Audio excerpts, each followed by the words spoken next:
ìkan dúdú aró tolongo ìkan yẹ̀yẹ̀ ó sùn tolongo ìkan tólótòlò tólóbìrù balẹ̀. Show!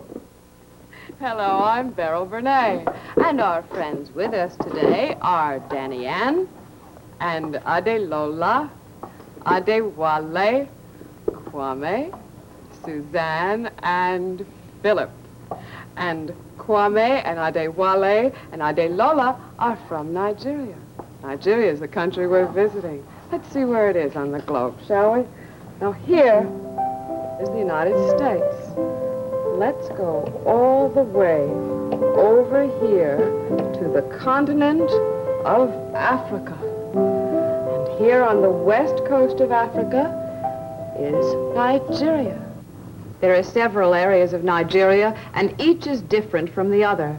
The people even speak different languages. In western Nigeria, built where there used to be jungles, are the biggest cities. Cities with tall buildings and broad streets. This is Lagos, the capital of Nigeria. Now, if you want to say hello, how are you, in Yoruba, the language spoken in western Nigeria, you'd say, Shea Latiane. And what would the answer be for fine thank you? Adu pe. Try it. Adu pe. In northern Nigeria, where there are miles and miles of desert, is the ancient city of Kano. Let's go into the streets of Kano and say hello in the Hausa language. It's Sanu. Sanu. Eastern Nigeria is very different. There are jungles and rivers, and here's a village. We'll go around the bend of this river and see a father and son who are fishing. Let's say hello to them in the Igbo language and see if we bring them luck. Hello is Kedu. Try it. Kedu. We did. They've caught a whole net full of fish. Now, there's something very unusual in eastern Nigeria. What does this look like? A pyramid. It's very large, as you can see when a man stands beside it. What do you suppose it's made of? Not stone, but sacks of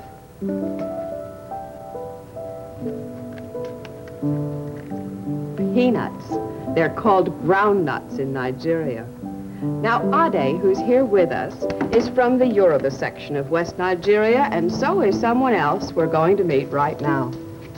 His name, what do you think, is Adeyemi, but everybody calls him Ade for short.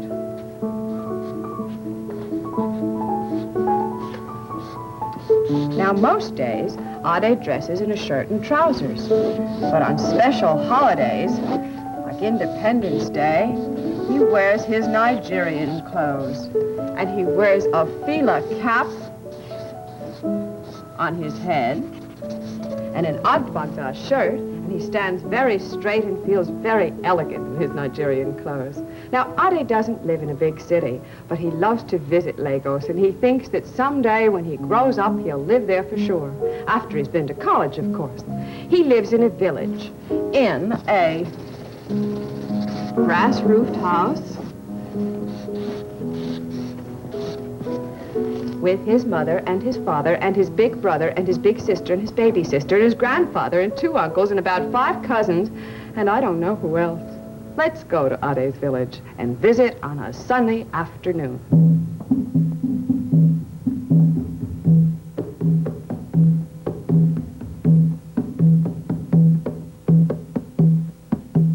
Here we are, and the first thing we see is Ade's uncle carving calabash bowls.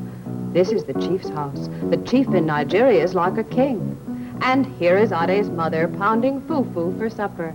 That's his baby sister sleeping on her back. Fufu tastes a little like mashed sweet potatoes, and it's delicious. So is the peanut soup she'll make to go with it. And the children are home from school doing their jobs to help their families. All except Ade, that is. He's too young to help very much, or anyway, that's what people seem to think. So he decides to make a musical instrument for himself to play. What kind? Well, he got a calabash from his uncle, some old nails from his father, some wood from a tree, and he's made a thumb piano. Here's the calabash, here's the wood, and here are the old nails. It seems like a fine idea until his big brother starts to climb the palm tree to cut the palm nut clusters. He cuts one cluster and then another cluster. Ade's very envious, and he calls, "Can I cut some palm nut clusters now?" His brother answers, "You're not old enough or big enough. What can you do?" Well, his sister comes along just then, carrying a calabash on her head with water from the stream to add to the cooking nuts. And she takes it off her head and puts it on the ground. Then she pours the water into the pot. And then she puts in the palm nut clusters to cook. And then Ade and his sister watch the oil rise to the top, and it's bright red, and it tastes good on food, and it's used to light the lamps at night, too. Can Ade help his sister? Oh, no, this is girl's work. All he can do is help gather the firewood. Oh, dear, he feels so sorry for himself, he doesn't even want to play his thumb piano. But look who's coming. It's his grandfather. Ade runs to meet him, and he calls, "Ekason, Mabagba." And his grandfather says, "Ekason, Ade." "Oh, grandfather, I wish I were old enough to do things." "Never mind, boy. I'll tell you a cheerful story." In Nigeria, as in many other countries, each village has its favorite storyteller, and Ade's Babagba is the best storyteller here. So the children quickly gather round, and he starts by asking a riddle or two, such as, how many ground nuts can one eat on an empty stomach? What do you think? Well, after you've eaten one, your stomach's no longer empty. Here's another one. When is a piece of wood like a king or a chief? When it's made into a ruler. And then Ade's Babagba begins the story. Once upon a time, a very long time ago, in the time of our great-great-grandfathers, there was a great chief called Oludotun. And one day, he sat on his chief's stool under his orange umbrella with his royal fly whisk and his royal drummers and summoned all the men and boys in the village. And this is what he proclaimed.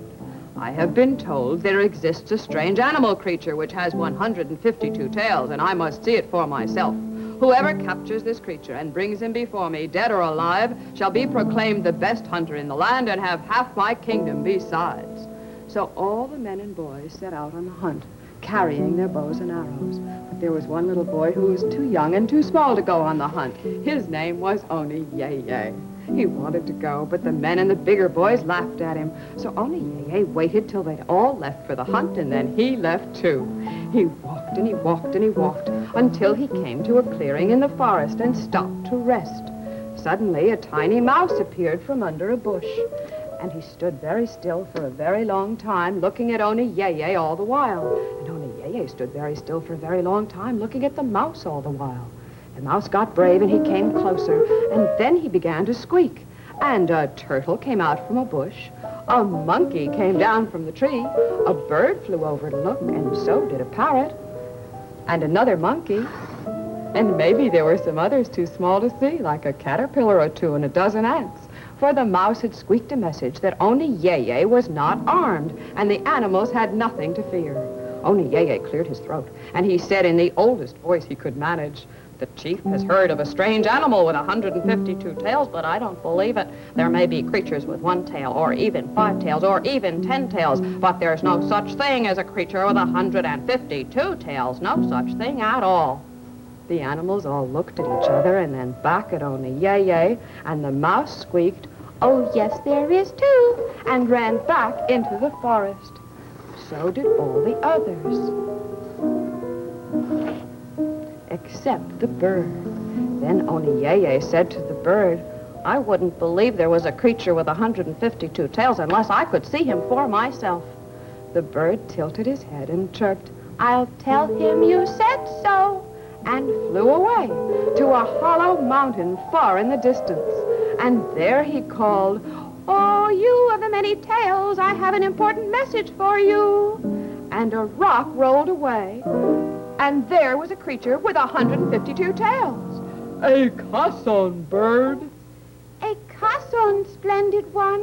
There's a boy who says you positively, absolutely do not exist. Ha! That's an insult. I have a good mind to show him I do too exist. In fact, I think I will. And so the creature came down from the hollow mountain and into the forest and right to the clearing where Oni Yeye was standing. I understand you don't believe I exist. Why, just look at my beautiful 152 tails and dare to say I do not exist. He was a very vain creature indeed.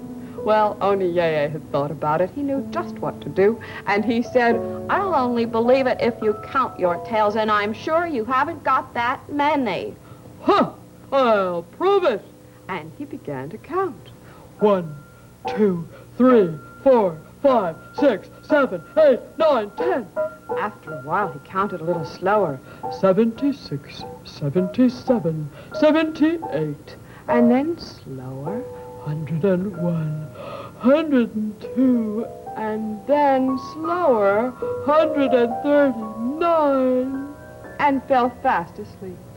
That's just what Oni Yeye thought he might do. His plan had worked, and he quickly made a leash and a collar out of a vine, slipped it round the creature's neck, and when the creature woke up, he was caught.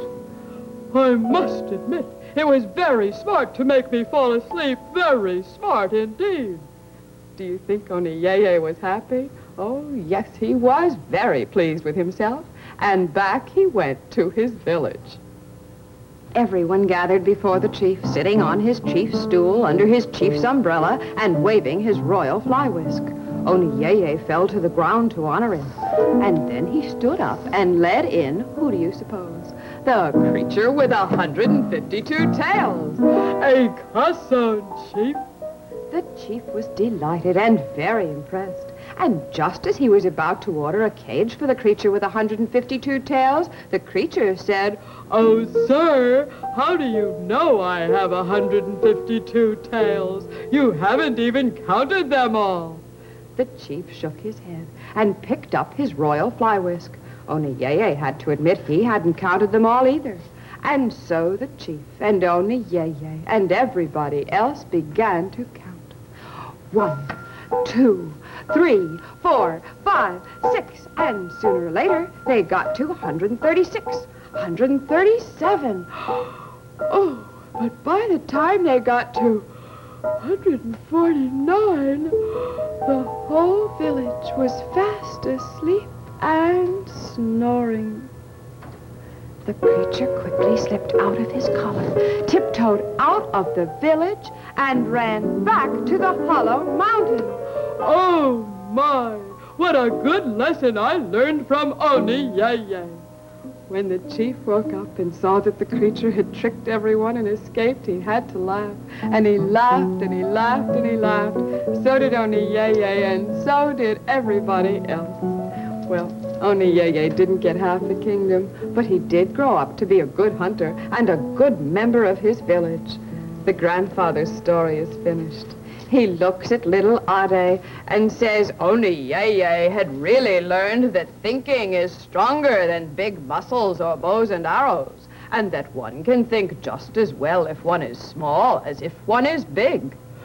That's right. And that's the end of our story. Remember the hunters in our story? They were like this little figure carved out of wood by the people in Nigeria.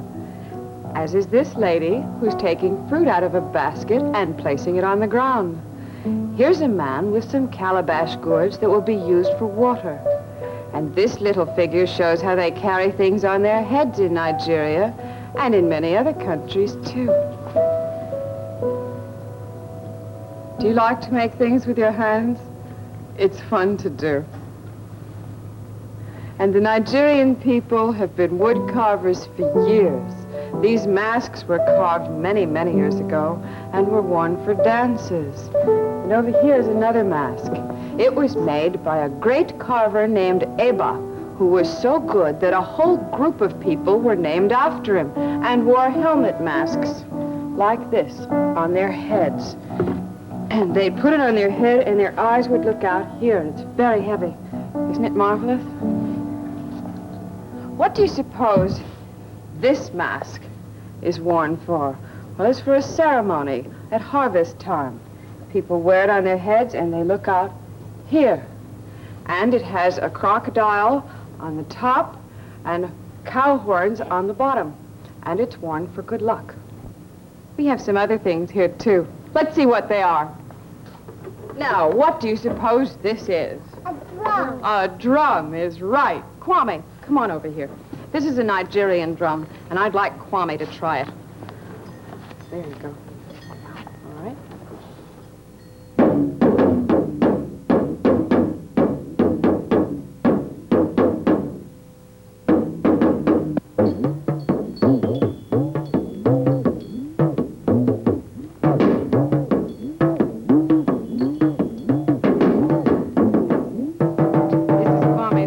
Mr. Babatunde Olatunji, and he's playing a talking drum. Mr. Olatunji, would you tell us something about the talking drum? What's it used for? The talking drum is the oldest means of communication in Africa. Mm-hmm. One drummer relays a message to another drummer, The other drummer. and then the next drummer gets the same message from the other drummer. It's a very much faster way than sending a letter, isn't it? Well, in those days, they came very handy. Yes, and it looks very good. Now, what about some of these other instruments right here? What about this one? Well, this is a gourd. Mm-hmm. It grows this big in Africa, and it's a musical instrument. It has all these calories or cowries, as you They're call them shells, here, right? shells Mhm. here. Makes beautiful instrument. Represent one of our maracas. Let's hear it.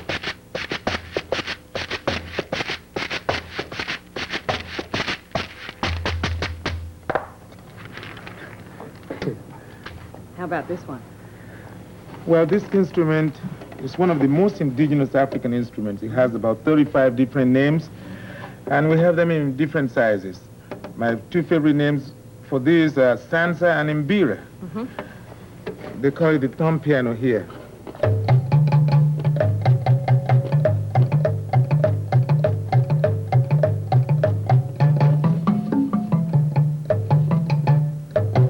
Good sound. Yes, Now, very good what sound. about this instrument? This This is really instrument here? beautiful, yes. This is the African xylophone. Underneath we have the gourds, just like you have the pipes here under the xylophone. And we use this as part of our orchestra.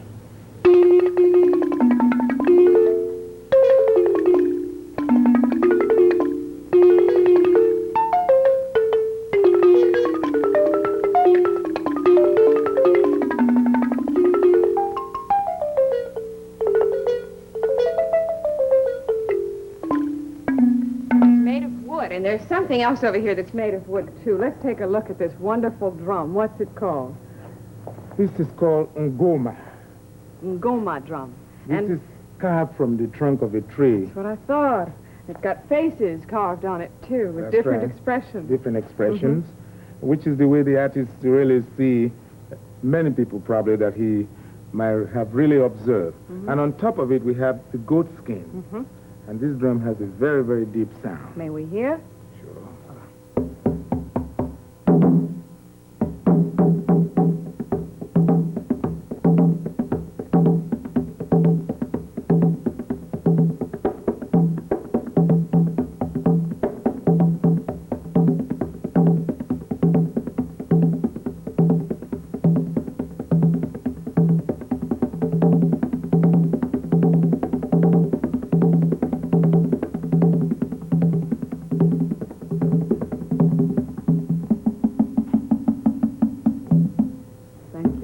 And now, I'd like to know if you can say a message or play a message of goodbye on the talking drum. Oh, Can you? goodbye. Well, I like to do it in my language. All right. Odigbao, Odibao, odigbao, odibao, odibao, odigbao. odibao.